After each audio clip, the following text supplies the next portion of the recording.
Boa noite a todos, a paz de Cristo esteja convosco, a paz esteja convosco. Nós somos da Igreja Batista Alfa e Ômega e aqui nesse dia que Deus nos concedeu essa grande oportunidade de estarmos falando da palavra do Senhor. Nós vamos dar continuidade ao estudo do livro de Filipenses, né? Eu estou gravando duas sequências de mensagem. A primeira, as parábolas de Jesus, e a segunda, o estudo do livro de Filipenses. E até me surpreendeu, porque eu achei que as pessoas iriam ter envolvimento maior com as parábolas de Jesus. Mas, pelo que eu estou observando nos comentários, o estudo de Filipenses está trazendo um grande enriquecimento.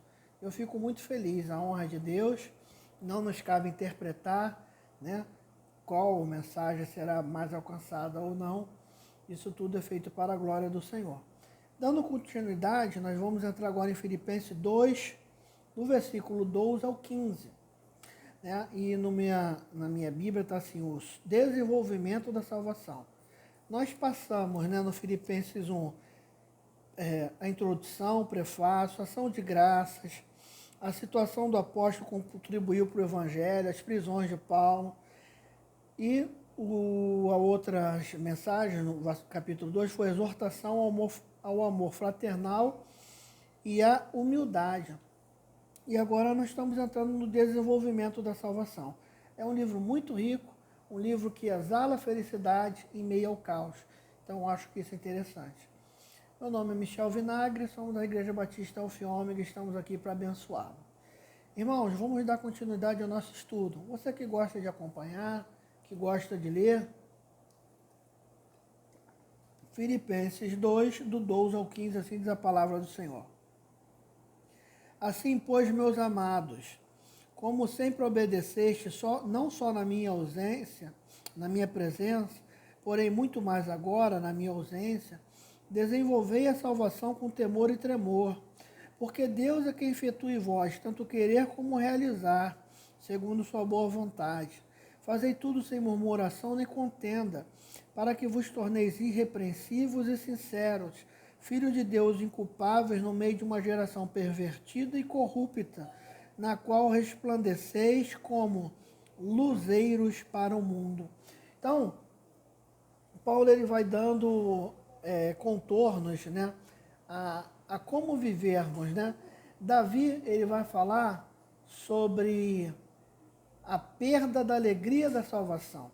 É aquela pessoa que reconheceu a Cristo como Senhor e reconhecendo a Cristo como Senhor, ela está salva, mas vive uma vida aquém e ela perde, né, a alegria do Senhor. Lá o salmista, Davi, um homem segundo o coração de Deus, e fala isso, né, perdendo a alegria da salvação. E hoje é um retrato de muitos soldados feridos, muitas pessoas tendo o céu à sua espera, mas vivendo uma vida infeliz na terra, porque provações e dificuldades não nos deixam infelizes. Eu creio que ninguém vai fazer um churrasco porque está desempregado. Ninguém vai fazer um churrasco, né, porque está com câncer. E esse churrasco é uma tipologia de realizar uma festa. Mas nós realizando o nosso culto de ações de graça, como o silêncio, a devoção, continuar com a oração, não murmurar. Então, nós sabemos que não será as dificuldades que nos afastam de Deus. O que nos afasta de Deus e faz com que nós perdamos a alegria da salvação é a questão do pecado.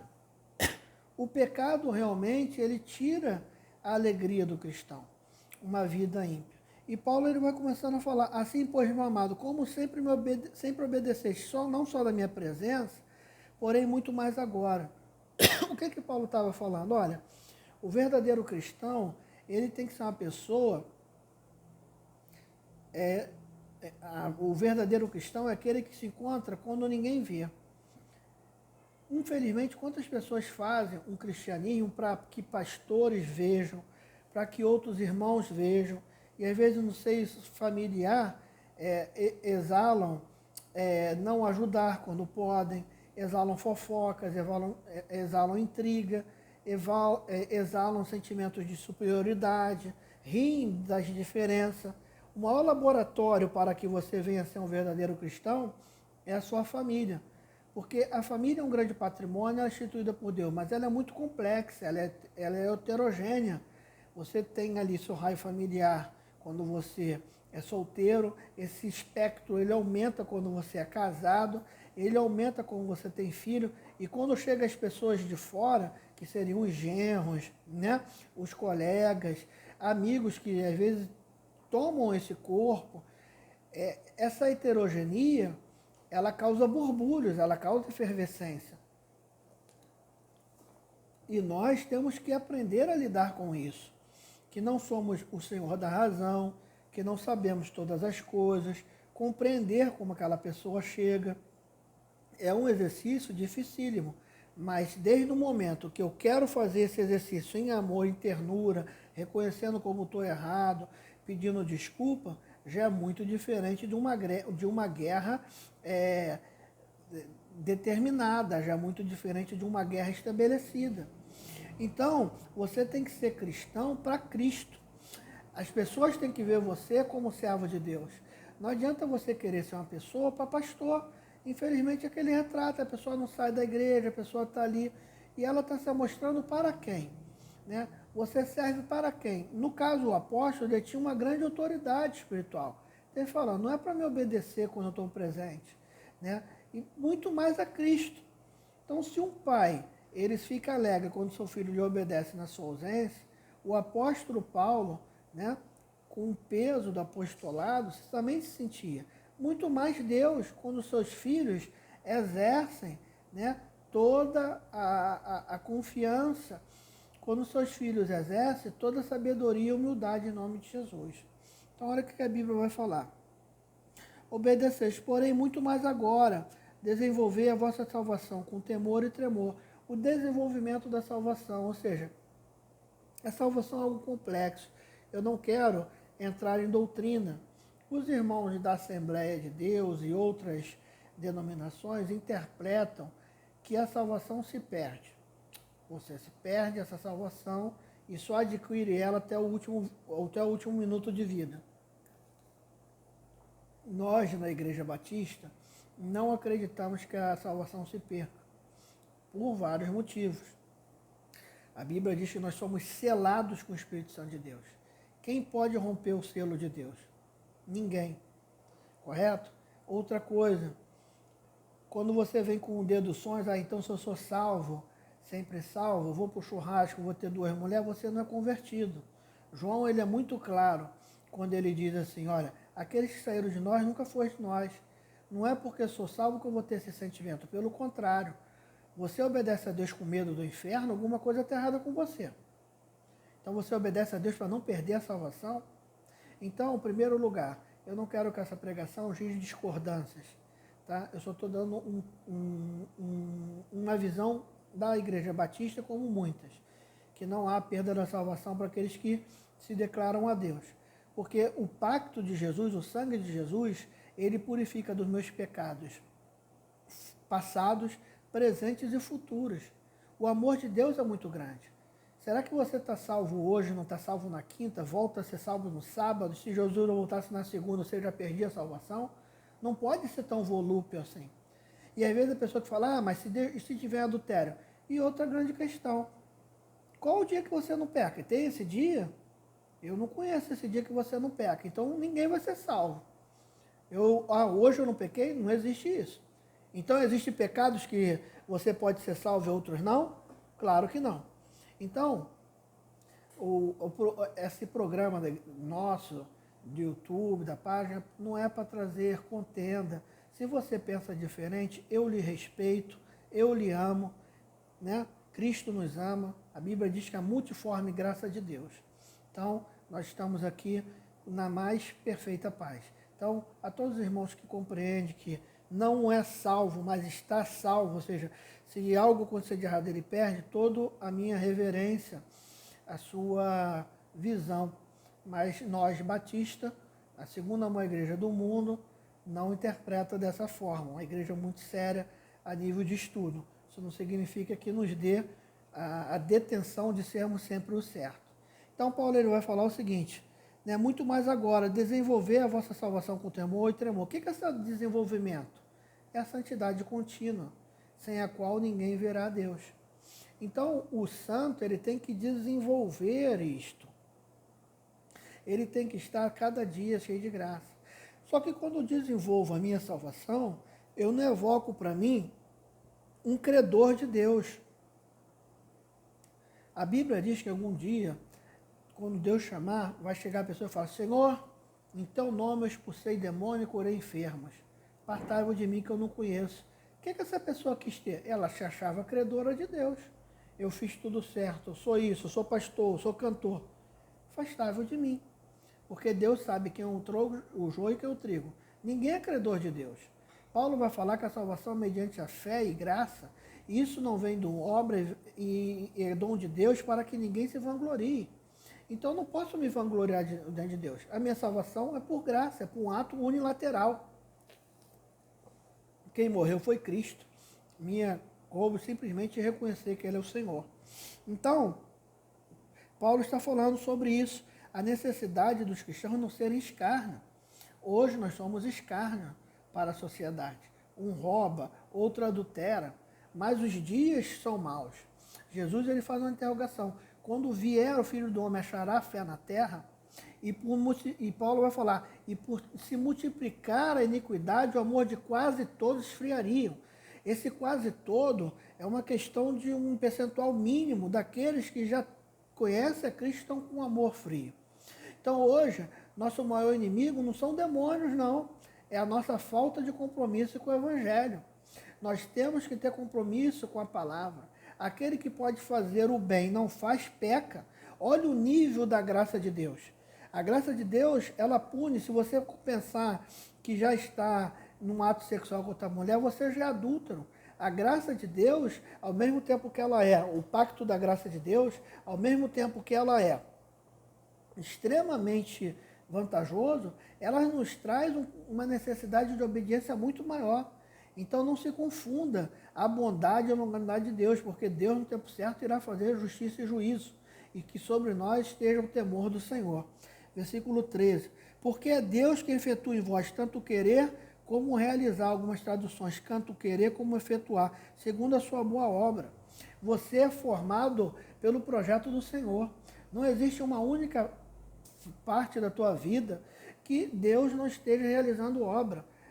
Você está aí desempregado, para baixo, você está aí com todas as coisas adversas, Deus está com você. E Deus vai se sustentar. E creia em algo que eu vou te falar. Um dia como 1000 anos, e 1000 anos como um dia. Deus muda a tua sorte no momento que Ele queira. Creia, Deus ele realiza a obra nos seus filhos. O propósito que Ele tem na sua vida há de ser restaurado, há de ser cumprido. Você não serve um Deus qualquer, você serve um Deus vivo, poderoso, grandioso, cheio de glória, cheio de poder. Creia nesse Deus, meu irmão, em nome de Jesus. Fazei tudo sem murmuração nem contenda. A murmuração, eu estava num fórum determinado, nesses dias, e fui ver um processo.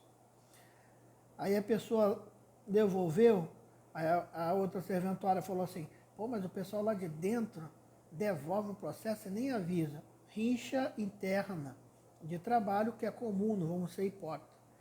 O que é a murmuração? É trazer um ambiente desse, sabe, de alfinetada. Como é ruim quem trabalhou, olha, eu falo isso, quem me conhece sabe que eu não estou mentindo. O dever você pode até duvidar. Entre um ótimo salário e perder saúde, perder tudo, eu prefiro passar por menos. Porque paz não tem preço. A murmuração, ela é um ambiente, sabe, a pessoa que murmura é uma pessoa negativa, que nada dá certo. Ela não acredita no potencial do outro, ela não acredita na vida, ela não acredita nas possibilidades. O murmurador é aquela pessoa que questiona Deus, murmura com Deus. Como você pode ser credor de Deus? Como Deus pode ter errado? Olha o índice de narcisismo que nós temos hoje. Como Deus pode ter errado? Você pode até falar, eu não compreendo, Senhor, a minha limitação, porque isso está acontecendo. Mas Deus nunca erra, nunca falha. Não há nada na nossa vida que nós passamos que não somos merecedores. Então, meus irmãos, e quando Deus ele vê ali que é algo muito difícil, ele vai lá e te consola. Não murmuremos, sabe? Não fazemos, qual a palavra que ele usa? Não fazemos murmuração nem contendas, rixas, sabe? Às vezes você pega algumas datas, você vê o carnaval, Natal, aí você passa com família, né? Imagina se aquilo não for prazeroso, um reclamando do outro. Louvo a Deus pela minha família, que é maravilhosa, a família da minha esposa, pessoas alegres, extrovertidas, né? Que levantam o astral, né? Minhas filhas são mais fechadas, eles são alegres, né? E contagiam a casa. Mas imagina se está num lugar que faz questão de tudo, de um sal, quem comeu mais frango, quem não comeu. Esse ambiente é de morte. Esse não é ambiente de cristão. E quando nós olhamos para a casa de Deus, é um ambiente triste. Deus não se agrada disso. A obra de Deus tem que ser feita com leveza, amor e tremor. Aí eu fecho hoje, tá? Para que vos torneis irrepreensíveis e sinceros. Como nós não somos nem irrepreensíveis nem sinceros, temos que nos esforçar muito. Filhos de Deus inculpáveis no meio de geração pervertida e corrupta, no qual resplandeceis como luzeiros no mundo. Será que estamos fazendo isso? Eu creio que nada está perdido. Eu creio que existem muitas pessoas que fazem o verdadeiro evangelho, que o que a sua mão direita dá, a esquerda não sabe. Mas os grandes cartões postais, você abre hoje a televisão, todos, com rara exceção, estão ali, enfatiza muito questão de dízimo, levando a pessoa que não conhece a Jesus a uma ira. O evangelho é um lugar de conforto, é boas novas, sabe? Como se Deus dependesse de dinheiro, de dízimo. Deus quer você, Deus morreu por você. Que quem dá dízimo não tem salvação, que quem dá dízimo não é isso, é amaldiçoado, prendendo as pessoas nesse comércio. Faz o teu voto, compra não sei o que ungido. Meu Deus, o amor de Deus é maior do que isso. Você está me ouvindo agora, existe um Jesus maravilhoso que está de braço aberto, não está nem aí se você tem dinheiro, não tem dinheiro. Ele quer fazer uma obra na tua vida, ele morreu na cruz do Calvário por mim e você, como nós éramos ainda pecadores. Então, meus irmãos, sejamos nessa geração, sabe, como Paulo diz, inculpáveis, né, diante de uma geração pervertida, aquela que perverte, aquela que muda a verdade. Se eu e você não formos luz, quem será? Irmãos, que o Espírito do Senhor fale melhor ao seu coração. E fala com dois tipos de pessoa. Se você é cristão, a cada dia tenta ser melhor, nós não seremos perfeitos. E se você se afastou, está triste, primeiro, não se afaste. Faça melhor, Deus vai te dar uma direção. E volte, porque quem vai te vencer com essa atitude, não entra ali porque está tudo errado, é o adversário da sua alma. Porque as pessoas passam, mas Deus permanece para sempre. E eu agradeço a oportunidade em nome de Jesus. Senhor, meu Deus e meu Pai, obrigado pela palavra, muito obrigado, eu te amo, que essa palavra venha entrar no coração dos teus filhos. E com o amor de Deus o Pai, a graça maravilhosa de Jesus o Filho e a doce comunhão do Espírito Santo esteja sobre a tua vida, não somente hoje, mas para todos sempre. Amém. Deus abençoe a cada um.